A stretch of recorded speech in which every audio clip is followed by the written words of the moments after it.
La boîte, la boîte, la boîte. Allez, donne-moi. Oh là là, merci beaucoup, c'est extraordinaire. Regardez-moi ça, regardez ce qu'on reçoit aujourd'hui. Alors, c'est première prise en main découverte du premier smartphone qui se plie en 3 de Samsung, le Trifold Samsung Galaxy Z Trifold. Alors là, c'est un lieu un peu particulier. On n'est pas à la maison, on est chez Samsung, donc on a un setup un peu particulier, comme Max vous le montre là. Donc, si j'ai besoin de zoomer, il faut vraiment que je lève le bras très haut. Regardez ça. Alors déjà, le premier truc qui est assez impressionnant, on le voit, c'est l'épaisseur de la boîte. Elle est un peu coquine, elle est un petit peu grande. Ce qu'on fait, c'est qu'on va directement y aller, on regarde. Je vais vraiment en découverte. Dans quelques jours, c'est Noël. Hein. Je suis déjà à Noël, c'est magnifique. Je peux repartir avec ? Non. Ça veut dire non, d'accord, ok. Ok, bon là, on voit qu'on a déjà un petit aperçu. Plutôt rigolo. Je lève et là, waouh, j'arrive sur le produit. Je me vois un peu, très joli. Faites voir ça. Ça, c'est vraiment le truc cool en fait. Waouh. On le regarde dans quelques instants. Je le mets de côté. D'abord, qu'on voit ce qu'il y a un peu à l'intérieur de cette boîte. Un bloc de charge, dites-moi donc. Ça devient plutôt rare. Donc, on a effectivement un bloc de charge ici en USB-C. Plutôt rigolo. Ok. Ensuite, alors attends, ça doit être là-dedans, parce que là, je pense qu'on est arrivé au bout. Je vais pas tout défoncer, bien évidemment, donc là, on est OK. Ça, ensuite, ici, dans lequel je pense que j'ai quelques petits trucs. Qu'est-ce qu'on a ici ? Faites voir. Yeah! Accessory case. Ah, OK, c'est pas mal. Le fait qu'ils aient mis effectivement une protection qui forcément va être, je pense, dans la même idée de ce qu'on a avec le Z Fold 7, élément par élément, à moins que. Donc ça, effectivement, c'est un élément de coque arrière. Avec ce qui est assez intéressant, regardez, c'est que là, vous voyez ça, et là, on voit effectivement que ça pivote pour la charnière. On va regarder comment ça s'intègre dans quelques instants. Donc on a juste cet élément-là. Ok, oui, de toute façon, on va avoir après l'écran ici, donc on va voir comment ça se positionne. En termes d'accessoires, j'imagine qu'on va avoir un petit câble ici, parce que si on a le bloc de charge, on a forcément le câble, et de toute façon, on a les câbles. De quoi ouvrir le tiroir de carte SIM, on a ici le câble qui va avec. Jusque-là, tout est ok. J'aurais pas dit mieux. Une petite bière, là, l'après-midi. J'espère que ça ne sera pas coupé au montage. On va le laisser. Ok, bon, on a vu à peu près ce qu'il y avait dans la boîte, c'est plutôt sympathique. Maintenant, regardons le smartphone en lui-même. La vache. Alors, déjà, on sent du poids. Je vais pas vous mentir. J'ai vu 309 grammes, une petite bête, bien évidemment comme ça. Alors, il faut voir lorsqu'il est replié, voir, on va comparer bien évidemment avec un smartphone format un peu standard classique. On va regarder aussi par rapport à un Z Fold 7. Voilà, le premier truc qui m'intéresse, c'est quand on le replie. Alors, attendez, comment ça se replie cette bête ? Donc ça vient là, et ça vient là. C'est assez marrant en fait. Déjà, le premier truc, regardez, on va venir zoomer, on tend le bras, c'est que on voit rien du tout par transparence. Ça veut dire que vous avez une charnière qui vient extrêmement bien, je vais pas dire jointée, fermée, serrée, on peut dire comme on veut. En tout cas, on voit pas de lumière qui passe. Ça, c'est plutôt cool. Donc déjà, ça veut dire que ça fait quand même vraiment bien son boulot. Si on le regarde aussi sous cet angle-là, pareil, c'est bien jointé, c'est bien fermé d'un côté et de l'autre. Ce qu'on sent tout de suite dans la main, c'est le poids. Franchement, c'est une belle bête. Ça c'est un smartphone à plus de 300 grammes aujourd'hui. En 2025-2026, des smartphones à plus de 300 grammes, on connaît pas. Vous connaissez des smartphones à plus de 300 grammes aujourd'hui ? Non. Peut-être des trucs du côté de chez Doji avec des grosses batteries de 20 000 mAh, mais c'est vrai que bon, c'est pas trop des trucs qu'on voit aujourd'hui. Première chose aussi que je remarque, c'est de par le dos, il a tendance quand même à prendre un peu les traces de doigts. C'est un dos en polymère renforcé en fibre de verre céramique, comme ça vous savez absolument tout. Corrigez-moi si je dis des bêtises, mais de par le matériau, il a tendance à prendre les traces de doigts. Donc si vous voulez bien évidemment aller sur ce smartphone quand il arrivera en France ou en Europe ou je ne sais pas où vous êtes dans le monde, il va falloir prendre une petite chiffonnette avec vous. Ça c'est un des premiers points. Ce qui est intéressant à voir aussi, c'est l'épaisseur qu'on retrouve ici. Bien évidemment, on est sur 3 écrans, donc ça c'est assez normal. À l'avant, on a un écran Dynamic AMOLED 2X de 6,5 pouces. Très bien, ok. Taux de rafraîchissement de 120 Hz, c'est ce qu'on connaît chez Samsung. 120 Hz, c'est ok. Et ce qui nous intéresse, c'est ce qui se passe à l'intérieur. Alors faites voir, ça c'est la première fois que je l'ouvre comme ça. Donc là, un premier volet, je crois qu'il est déjà allumé là, j'ai appuyé là. Et là, un deuxième volet qui vient s'ouvrir. C'est vrai que cette taille, elle est assez dingo quand même. Et alors, ce qui est assez marrant, c'est que bien évidemment, on sent qu'il y a du poids sous le bras. Je peux pas vous dire le contraire, hein, c'est indéniable. Pour autant, il y a une bonne répartition du poids. Il y a rien de déconnant. Quand vous le tenez à deux mains, il y a rien qui me surprend. Je trouve que c'est plutôt ok. Par contre, ce qui me bluffe, ce qui est vraiment incroyable et la prouesse technologique, c'est la finesse que vous avez, quoi. Regardez, lorsqu'on le met comme ça, on a vraiment un truc qui est extrêmement fin. Au plus fin, il fait 3,9 mm. Au plus fin. Je crois que le plus fin, c'est cette partie-là, où vous avez l'écran avec le plateau SIM. Voilà, c'est ça, qui est juste ici. Donc là, il fait 3,9 mm sur ce côté-là. Au centre, ici, donc l'écran central, on est à 4,2 mm. Et ici, on est à 4 mm. Et en fait, lorsque vous le repliez, vous allez voir, c'est pas exactement... Ah, ça, c'est assez marrant. Je le fais vite fait parce que, regardez, j'ai commencé à le replier pas du bon côté. Ça m'a mis un petit signal en disant, oh, qu'est-ce que tu fais? Tu fais n'importe quoi. Et là, il me le marque.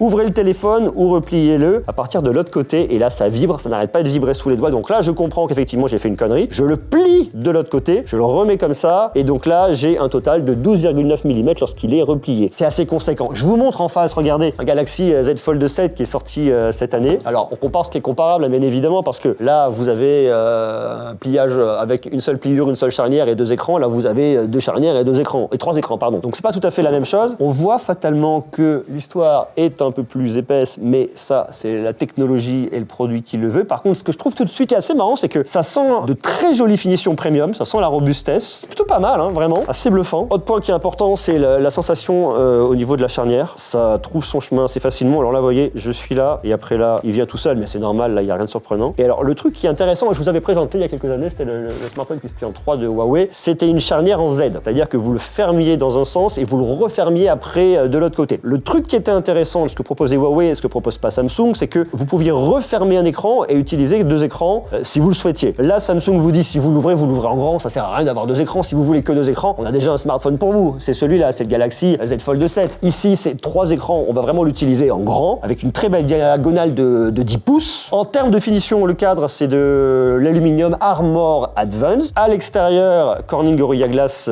céramique 2. Et c'est un modèle qui existe en noir uniquement comme ça. Je sais pas si vous aimez là, cette espèce de polymère avec un faux effet carbone. Ce que je trouve un peu con, c'est que j'aime beaucoup ce qu'il propose ici, vous voyez, sur le Galaxy Z Fold 7, même s'il avait tendance un petit peu à s'abîmer légèrement par endroits, et ça j'en avais déjà parlé avec vous. Mais pour autant, ça prenait pas du tout les traces de doigts, il y en avait vraiment un côté extrêmement premium. Et là, je trouve qu'il y a un truc qui est un peu moins premium, et c'est un peu dommage pour un smartphone qui, j'imagine, même si on n'a pas le prix pour l'instant en France, va être bien évidemment au-delà des 2000 €. Je pense un peu moins des 3000 balles, et ça on verra bien évidemment, parce qu'on n'est pas encore là. Pour l'instant, il n'a pas été annoncé en France. Pour l'instant, au moment où je fais cette vidéo, il est disponible en Corée du Sud. Il sera aux Émirats Arabes Unis, il sera, me semble-t-il, à Taïwan et aux États-Unis un peu plus loin en 2026. On verra lors du lancement des Galaxy Z en France et en Europe, international, mondial, s'il arrive en France. Pour l'instant, c'est pas le sujet. En tout cas, on voit la techno. La techno est là, elle est maîtrisée, c'est vraiment bien. Reparlons un peu de cet écran intérieur. Moi, déjà, il y a un truc qui me bluffe, c'est la charnière. On sent qu'on est accompagné pour l'ouverture de la charnière. Il n'y a aucune difficulté. C'est simple, ça s'ouvre, c'est bien. L'autre point qui est vraiment bien, c'est que ça sent la robustesse. J'ai pas un truc où je me dis je vais le péter, faut que je fasse attention. Ça sent vraiment la robustesse au niveau de ces 2 charnières. Avec ici un pliage en U, c'est-à-dire vous voyez ça se plie comme ça, alors on a les 2 côtés. Voilà, donc là une fois de plus il met le petit signal d'alerte, déconne pas. Tu plies d'abord celui-là et après tu plies l'autre. Là il n'y a pas d'animation en particulier, si ça bouge très légèrement là et ça devient flou, vous voyez, lorsque je viens comme ça. Bon ok, ça fonctionne. C'est une charnière Armor Flex améliorée en titane, charnière de 2 tailles différentes en fait ce que vous avez, puisque bien évidemment on va pas avoir le même pliage d'un côté et de l'autre, parce que là lorsque je viens le plier, regardez, là je viens le plier, j'ai vraiment les 2 écrans qui viennent se plaquer l'un contre l'autre, et après lorsque je viens le plier, regardez là vous le voyez ici là, je viens vraiment m'écarter pour pouvoir épouser cette partie qui est déjà pliée, sans toucher l'écran, sans abîmer l'écran, et que ce soit vraiment, je veux dire, pas bord à bord collé, c'est pas les écrans qui sont collés, c'est vraiment tout le cadre pour éviter justement d'abîmer les écrans. Donc là-dessus aussi il y a un beau travail technologique qui a été fait de la part de Samsung. Si vous regardez bien, vous voyez que ce petit coin ici avec la charnière est plus petit que celui que vous avez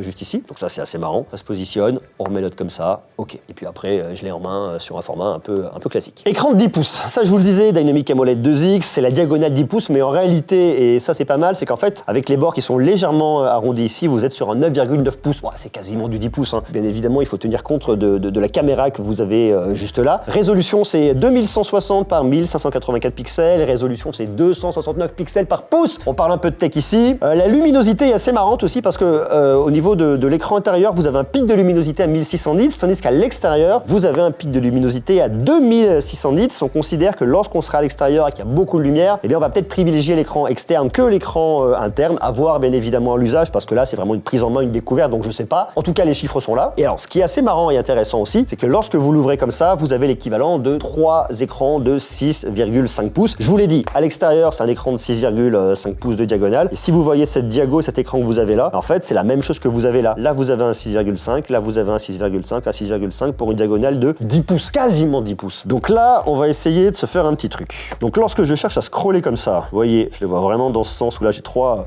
vidéos comme ça, et lorsque je passe comme ça, c'est très marrant, j'en ai plus que 2. Le ratio est vraiment différent. On va se mettre par exemple, tiens, cette console là en vidéo. Donc là, lorsque je me mets en plein écran, c'est ce qu'on va regarder aujourd'hui. Ah, je peux revenir zoomer, c'est énorme en fait. Regardez ça, c'est vraiment énorme. C'est fou hein. Regarde Max, t'as vu ce truc là? C'est ouf quand même hein. Super agréable. Hein. Ça c'est super agréable. Donc là, effectivement, alors moi je suis sur un format 18/9, ce qui fait que j'ai des grandes bandes là, mais si je viens zoomer, j'ai Monsieur Greux en pleine gueule. Le format est vraiment cool. Et lorsque je switch comme ça, alors là bien évidemment c'est plus trop adapté, mais c'est plus adapté passer à du contenu vertical. Faites voir, on va retourner ici, on va aller dans la partie shorts. Sur mon semi-marathon, là c'est moins adapté et lorsque je passe comme ça l'est tout de suite davantage. Donc en fait ça dépend ce que vous voulez regarder. Vous voyez, si vous voulez regarder du contenu vertical ou du contenu horizontal, c'est vraiment différent. Là où si vous prenez un Galaxy Z Fold 7, eh ben on sent pas tant la différence. On la sent bien évidemment sur le format, vous voyez, comme ça ou comme ça, mais on a une espèce de faux carré, tandis que là, vous avez vraiment quelque chose qui est extrêmement différent. Vous voyez comme c'est allongé, c'est extrêmement bluffant, c'est ma boule. Donc ça, je dois reconnaître quand même que c'est assez intéressant en termes de format, en fonction de ce que vous allez regarder comme contenu. Après, le truc qui est intéressant aussi à voir, c'est que comme vous avez la caméra, vous voyez, qui est juste là, lorsque vous le positionnez, on sent qu'on a un petit décalage. Alors, c'est pas vraiment déconnant, parce que quand on regarde un contenu, bien évidemment, on va pas s'amuser à appuyer dessus. Si vous le posez comme ça, il est légèrement plus surélevé là, donc vous l'avez un peu plus face à vous. C'est assez chouette. Quand vous le regardez comme ça, c'est tout de suite un peu moins chouette. Là, ce qu'il me faudrait derrière et que j'ai pas là, c'est d'avoir un espèce de petit trépied pour pouvoir le redresser. Mais ça, j'imagine qu'il y a forcément des accessoiristes ou peut-être que Samsung vous le proposera, j'en sais rien. En tout cas, voilà, ça c'est du point de détail. Mais en termes de... Attendez, je me suis complètement perdu au niveau du format. Pour regarder un contenu vidéo, c'est vraiment génial. En plus, ce qui est assez cool, c'est que là, on est totalement orienté multitâche. Ça veut dire que si je prends par exemple ça, alors attendez, comment ça fonctionne déjà? Voilà, je fais glisser ici. Là, j'ai ça ici. Là, je peux ouvrir quoi? Par exemple, j'ai Chrome. Donc là, ensuite, j'ai toujours le même ratio avec le 90-10 dont je vous ai déjà parlé sur One UI, parce que ici, c'est du One UI 8 basé sur un Android 16. Donc pour le multitâche, c'est ma boule. Ce qui est cool, c'est que vous pouvez regarder du contenu vidéo, par exemple, en plein écran ici, puis avoir les commentaires à côté. Enfin, on a quand même pas mal de possibilités et je trouve ça vraiment cool, quoi. La coque de protection, comment on la met? Donc ça, hop. Hop, effectivement, ça l'englobe derrière, on voit, il n'y a aucun problème. Ça vient prendre le côté pour le protéger et bien évidemment de ce côté-là, bon là c'est ok, il n'y a pas de souci. Donc là, lorsque je l'ouvre, il est comme ça. Là, vous voyez, ça se déplace. Ouais, c'est ok, hein. Ça marche. Et là, ensuite, comme ça. Et ce qu'on voit, c'est que, comme là, il est un peu plus épais, je pense qu'il vient protéger l'écran. Et après, bon, cette partie-là, elle est déjà protégée. Donc là, je peux le poser comme ça, il n'y a pas de problème. Ce qui est un peu bizarre, c'est que ça me fait un effet un peu, vous voyez, comme si c'était un peu penché. Donc ça aurait presque valu le coup de renforcer un peu là, mais bon, sur le principe, on vient le protéger, quoi. Donc bon, ça a le mérite d'être dans la boîte. Sur le principe, pourquoi pas. En termes de performance, qu'est-ce qu'on a à l'intérieur? On a un processeur de Qualcomm, c'est le Snapdragon 8 Elite pour Galaxy. C'est le même qu'on a dans le Galaxy S25 Ultra. C'est pas le dernier processeur de Qualcomm, mais ceci étant dit, entre vous et moi, il est extrêmement puissant. Donc pour faire tourner tous vos jeux, vous aurez aucun problème. 16 Go de RAM, on a soit 512 au niveau du stockage, soit 1 Tera. Donc bon, ici aussi, franchement, il y a de quoi faire. La batterie, ça c'est intéressant ce qu'a fait Samsung au niveau de la batterie, parce qu'en fait, vous avez en tout et pour tout une grosse batterie de 5600 mAh. Décomposée en 3 cellules. Ça veut dire que dans chaque partie, vous avez un bout de cellule. Vous avez une cellule là et une cellule là. Avec de la recharge 45 watts, ça je vous l'ai dit, vous l'avez vu, vous avez le bloc de charge qui est inclus ici. Compatible Quick Charge 2.0, ce qui est pas mal non plus. Avec de la recharge sans fil 15 watts et puis bien évidemment de la recharge inversée, si vous souhaitez recharger vos Galaxy Buds par exemple. Sans oublier ici une vraie expérience Samsung DeX. Ce qui est pas mal, c'est que si on veut un smartphone avec un très gros format, vous voyez, un écran de 10 pouces, on veut pouvoir travailler, avoir de la petite productivité. Alors bien évidemment, avec la performance que vous avez à l'intérieur, vous n'allez pas avoir la plus grosse productivité du monde. Vous n'allez pas faire des trucs de ma boule, mais pour faire de la bureautique, pour pouvoir vous connecter en mode DeX, travailler, vous aurez aucun problème. Donc ça, c'est quand même aussi malin et plutôt bien vu. Vous branchez un moniteur ensuite chez vous et puis vous avez ça qui vous sert un peu d'unité centrale, si on peut encore parler d'unité centrale, mais en tout cas, c'est le cœur de votre productivité nomade. Donc ça, c'est quand même pas mal non plus. Et lorsque vous êtes en déplacement, vous avez un énorme écran de 10 pouces sur lequel vous pouvez connecter en Bluetooth un clavier et une souris, ce qui est aussi vachement bien. Donc on peut passer en mode DeX. Ok. Ici. Donc là, ok, ici. Et là, en fait, on retrouve le contenu de son smartphone sur le moniteur, sur une interface pensée pour la bureautique. Et ce qui est génial, c'est qu'on peut également faire des drag and drop et passer finalement du trifold au finalement moniteur. Et surtout, le contenu que tu vas avoir sur le moniteur, c'est le contenu de ton smartphone. Ouais, exact. L'interface, c'est vraiment un mélange entre de la bureautique et ton smartphone. Ouais, donc là, tu retrouves toutes tes apps dans ton smartphone, en fait. Hybride, ouais, exactement. Bien évidemment, on a Galaxy AI avec toute l'intelligence artificielle qu'on connaît chez Samsung. Et puis alors, au niveau de la config photo, en fait, vous avez la même chose ici et ici. C'est-à-dire que vous avez un grand angle de 200 mégapixels avec un zoom qualité optique x2, ouverture f1.7. Vous avez un ultra grand angle de 12 mégapixels qui ouvre f2.2. Et puis vous avez un téléobjectif de 10 mégapixels avec un zoom optique x3, 1x10 numérique et puis le space zoom en x30. Pour autant, vous n'aurez pas le meilleur photophone qu'on peut retrouver chez Samsung aujourd'hui, mais c'est pas forcément ce qu'on vient vient rechercher. On l'a déjà vu avec le Galaxy Z Fold 7 et si vous avez un petit doute, allez voir ma vidéo parce que vous aurez les mêmes résultats que ce que vous avez avec le Galaxy Z Fold 7. C'est la même config en fait, donc ici il n'y a pas de mauvaise surprise. Tout en sachant, et ce qui est assez marrant, c'est que vous avez deux caméras de selfie, un peu comme sur le Z Fold 7. Vous en avez une ici et vous en avez une autre à l'intérieur. C'est la même config, c'est du 10 mégapixels, ce qui est ok pour faire des petites visios et ce qui est pas fou pour faire des super photos. Pour faire des super photos, je pense qu'on va davantage se mettre comme ça. Voilà, je fais comme ça. Regardez, vous voyez. Bon, c'est le même principe hein, qu'on a sur le Galaxy Z Fold 7. Hein. Vous pouvez montrer à la personne que vous photographiez eh bien, ce que vous voyez, histoire d'avoir le plus joli sourire ou de capter les sourires des enfants. Ça peut être aussi un peu marrant. Tout en sachant que bien évidemment ici on n'a pas d'extension avec une carte micro SD pour le stockage. Bon, on s'en doutera, c'est normal. Certification IP48, davantage résistant à l'eau qu'à la poussière. Bien évidemment, on demande à voir parce qu'on a une double charnière, donc ça c'est à voir lors de phase de test. On va pas s'avancer pour l'instant. Smartphone 5G, on a du Wi-Fi 7, on a du Bluetooth 5.4. On peut avoir deux cartes SIM plus une eSIM, bien évidemment. Comme sur le Galaxy Z Fold 7, pas de S Pen. Ça c'est le truc qui peut être un peu dommage parce que sur le côté productivité, ça aurait pu être marrant d'avoir un S Pen pour pouvoir griffonner, prendre des notes. Si on veut un S Pen, on va sur un Galaxy S25 Ultra aujourd'hui en 2025 et aussi en 2026. On verra ce que nous propose Samsung avec un Galaxy S26 Ultra qui pour l'instant n'a pas du tout été annoncé, donc on verra ça un peu plus tard. Je vous le dis, pour l'instant, ce smartphone n'est pas du tout disponible en France, en Europe. 2026, il n'y a pas de date annoncée, en tout cas au-delà du fait de se dire qu'on veut ce produit. Ce que je trouve vraiment intéressant, c'est que là, vous avez un énorme écran de 10 pouces avec toute l'expérience Samsung, One UI, Galaxy AI, ça c'est vraiment extrêmement intéressant. Je sens quasiment pas la pliure sous le doigt, quasiment pas. Et ce qui est vraiment marrant au niveau de cette pliure, et je tiens vraiment à le préciser, c'est que comme vous avez deux charnières, même si elles se plient dans le même sens, on n'a pas la même épaisseur, enfin pas la même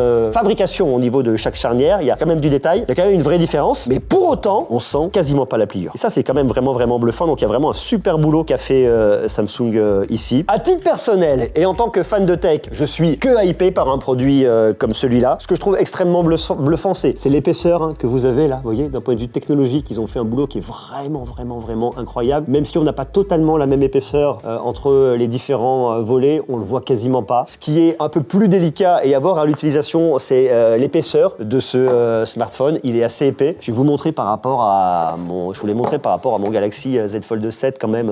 On voit quand même qu'on a une épaisseur qui est un peu plus impressionnante. Et surtout, ce qui est important de savoir, c'est que le Galaxy Z Fold 7, lorsqu'il est replié, il fait l'épaisseur d'un smartphone classique. Donc si vous voulez le comparer par rapport à un smartphone classique, on est quand même un poil plus épais. Et si je le mets dans ma poche, alors je vais pas partir en courant, rassurez-vous, je le mets dans ma poche, c'est pas déconnant. Je sens un peu plus de poids, il est certes plus épais, et moi j'ai l'habitude d'avoir des mastodontes dans la poche, donc bon. Il est évident que si vous prenez ce smartphone, vous aurez un truc lourd, vous aurez un truc plus épais, mais vous aurez un smartphone avec une technologie qu'on ne retrouve aujourd'hui quasiment nulle part, avec un énorme écran, avec une expérience Samsung, et moi je suis vraiment bluffé par le travail d'ingénierie qui a été fait là-dessus. Je sais pas ce que vous en pensez, vous, est-ce que vous aimez ce format? Est-ce que vous trouvez ça intéressant d'avoir un smartphone avec un écran aussi grand? Est-ce que du 10 pouces, ça vous botte quoi? Est-ce que le multitâche, ça vous parle? Est-ce que le fait de pouvoir travailler, d'avoir du divertissement, c'est quelque chose qui vous intéresse? Moi, je suis vraiment hypé par ça. C'est un smartphone que j'ai vraiment envie de tester au plus long cours. Donc, quand il arrivera, on en reparlera. Ce que je vois, et là où je mets un bémol pour l'instant, c'est que les traces de doigts sont quand même vachement présentes. On les voit beaucoup ici. Regardez. Là, parce que vous allez bien le voir. Là, il y a quand même pas mal de traces de doigts. Et lorsqu'il est refermé au dos, c'est un peu la même histoire, quoi. Donc ça peut être le truc qui peut être un peu rédhibitoire. Pour autant, la techno est là, l'ingénierie est là, ça me plaît. Et d'ailleurs, je vous parlais des photos là-dessus. Si vous voulez savoir quelle photo il fait, même si j'ai pas encore fait des photos avec, allez voir ma vidéo sur le Galaxy Z Fold 7, c'est la même config. Elle est là, vous serez pas déçus.